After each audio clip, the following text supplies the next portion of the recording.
Não há mais desculpas, você vai ter que me entender.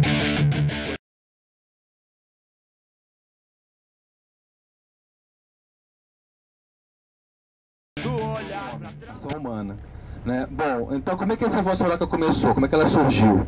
Né? Vocês podem observar que esse morro que vocês estão vendo onde está a vossoroca é uma colina, né? E enfim, essas colinas, vocês até podem observar outras colinas aí em volta, elas têm um topo convexo, né? Ou seja, o que significa?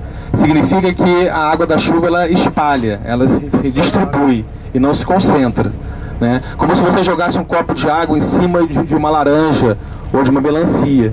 O que ia acontecer com a água? Ela ia se espalhar em várias direções, né? O que eles fizeram? Eles fizeram o aplanamento do topo, né?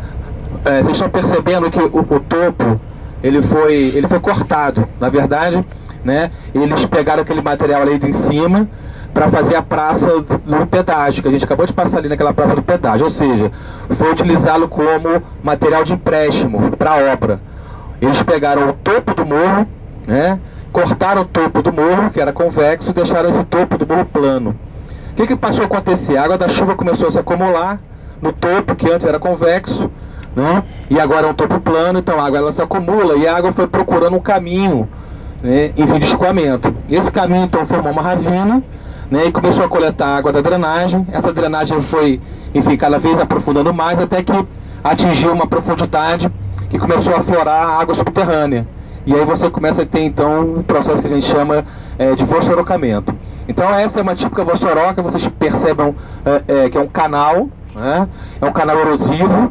Quando chove, né, esse material é colapsado, enfim, das paredes da vossoroca, e ele entulha o fundo da vossoroca. As chuvas mais fortes conseguem trazer esse material, né, e esse material então ele vai ser depositado aqui nessa planíciezinha aqui embaixo, que é a planície de inundação do Rio Iriri. E isso provoca então o assoreamento do Rio Iriri. Então a água da chuva que vem aqui nessa bacia, agora eu peço que vocês olhem aqui para o outro lado da pista, exatamente em função do canal estar obstruído. Vocês perceberam que eles acabaram de fazer ali uma obra de dragagem, entraram com máquina ali.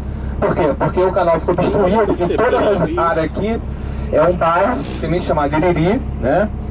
Que é um bairro que é muito sujeito a enchente. Justamente por quê? Porque um conjunto de ações do homem, né? Então, primeiro eles fizeram, né, uma intervenção sem planejamento, desconhecendo a geomorfologia da área, que causou um forte processo erosivo.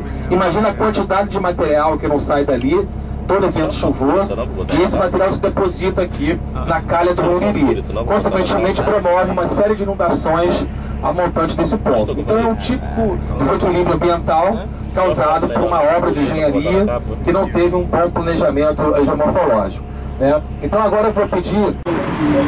Rio Iriri. Mas não errado, o que aconteceu?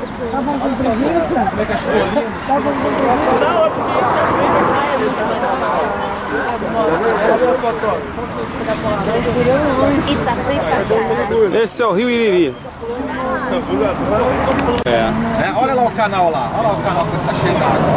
Ali é maior até o sedimento da erosão. Tem muito sedimento já de fato. Em pequenos sulcos erosivos, vocês estão observando, mas a gente não chega a observar ali um canal coletor, porque é uma encosta convexa. A forma da encosta, ela vai distribuir essa água, formando uma... Ele promove a compactação, a formação da crosta, e a água então descendo a vertente começa a causar esse tipo de erosão superficial. E vai produzir posteriormente assoreamento e problemas para a rede de drenagem. Tá bom? Então é só para vocês observarem, né, tirarem fotografias, porque é uma vertente que está sendo erodida por sulcos erosivos causados pelo escoamento superficial. Então é um tipo de, enfim, né, de erosão hídrica, ou seja, erosão causada pela água, que também é visto como impacto ambiental.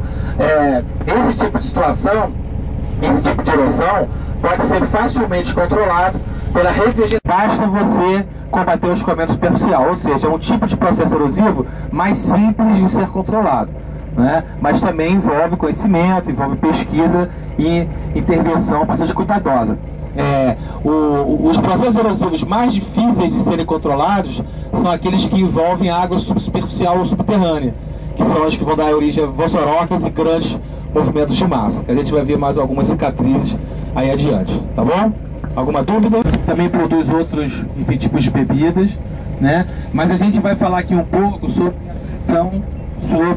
a água, sobre aquele ali, a água que eles estão captando, né, de mananciais aqui da região. Então é aquela água, ou seja, aquela vazão ali, ela é retirada do rio Macacu, né? E essa água, posteriormente, ela vai ser processada, vai ser tratada, né, e vai virar cerveja, né, e outras bebidas. Então isso, obviamente, pressiona o volume de vazão do rio Macacu. Ou seja, o rio Macacu já é um rio que tem pouca vazão para os vários usos, né, que se pretende, né? Então a bacia do rio Macacu, ele é responsável por segundo, e que atende 1,5 milhão de pessoas entre Niterói, São Gonçalo, Itaboraí e parte de Rio Bonito. Ou seja, todo o leste metropolitano não é atendido pelo sistema Guandu, né? O sistema Guandu mal consegue dar conta do Rio de Janeiro e da Baixada Fluminense. Então você tem aqui um outro sistema de tratamento de abastecimento chamado Imunana Laranjal. A bacia do rio Macacu, né, como vocês observaram, ela tem uma grande tradição agrícola, ou seja, tem muitas práticas de uso da água para irrigação. Então, historicamente, você já tem aqui um conflito entre o uso da água para irrigação e o uso de água para abastecimento. Ou seja, a SEDAI, lá em Imunana Laranjal, sempre teve problemas com captação de água, porque parte da água é desviada do rio Macacu para essas agriculturas que a gente percebeu aqui pelo caminho, que é uma agricultura familiar, né?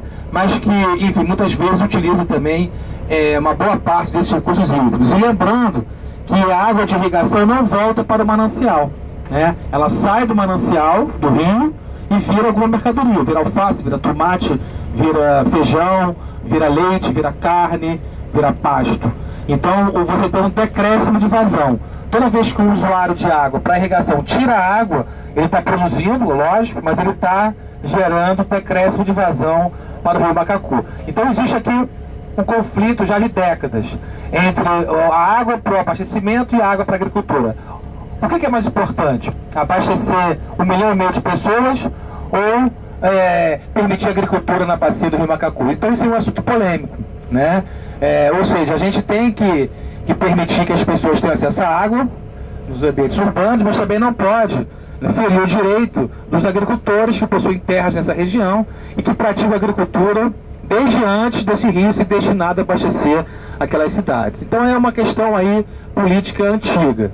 Bom, para apimentar essa discussão, no final do governo da Rosinha Garotinho foi liberada a implementação dessa fábrica, né, que é a fábrica da Esquincariol, que é uma fábrica que vai pressionar mais nessa situação. Por quê? Porque agora, além de você ter a irrigação e o uso doméstico, você também tem o uso industrial.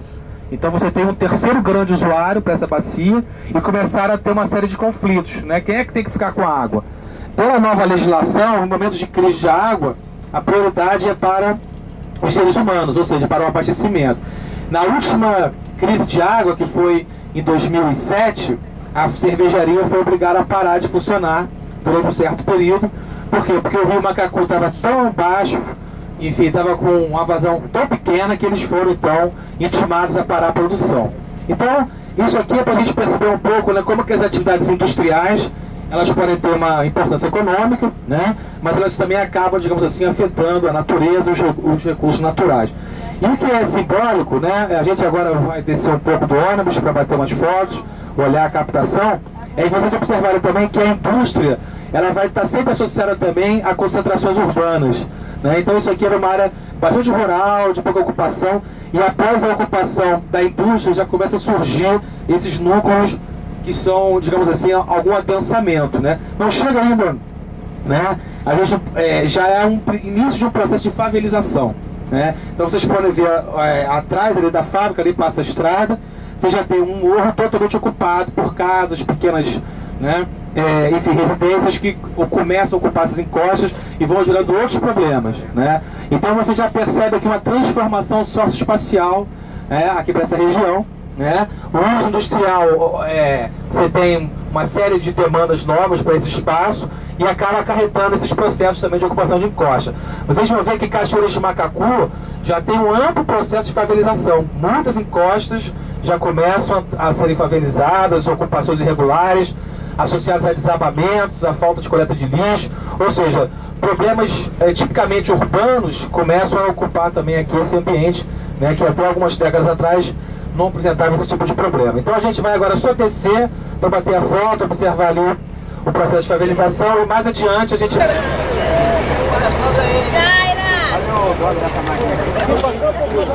Bora, gente, bora, bora.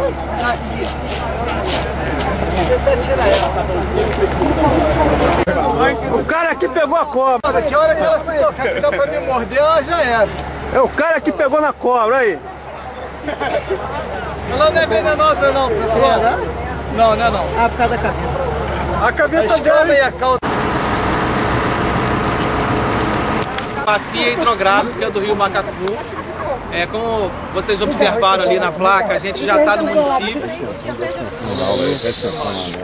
A gente tipo de Macacu, próximo ao centro urbano. Então, qual é o objetivo desse ponto? Primeiramente, a gente observar o Rio Macacu. Então, todos que vocês estão vendo aqui é uma curva do rio, né?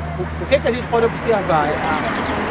A turbulência, ela está uma turbulência baixa. Por quê? Porque a gente não está, enfim, mesmo, né, enfim, com essas chuvas, não foi suficiente para gerar, digamos assim, uma tromba d'água, uma grande enchente. Então está um fluxo médio, ele não está muito baixo não, mas também não está muito alto, né? Se a gente passar por aqui em janeiro, fevereiro, março, que são os períodos, né, de maior chuva, você vai ter uma água um pouco mais turva, né, com mais sedimentos, mais barrenta, digamos assim, e também com uma vazão maior, ou seja, com mais turbulência e com mais capacidade de transporte. Vocês podem observar que o leito do rio aqui, ele está numa transição. Você tem períodos, trechos, onde você tem já ainda alguma declividade que forma essas corredeiras.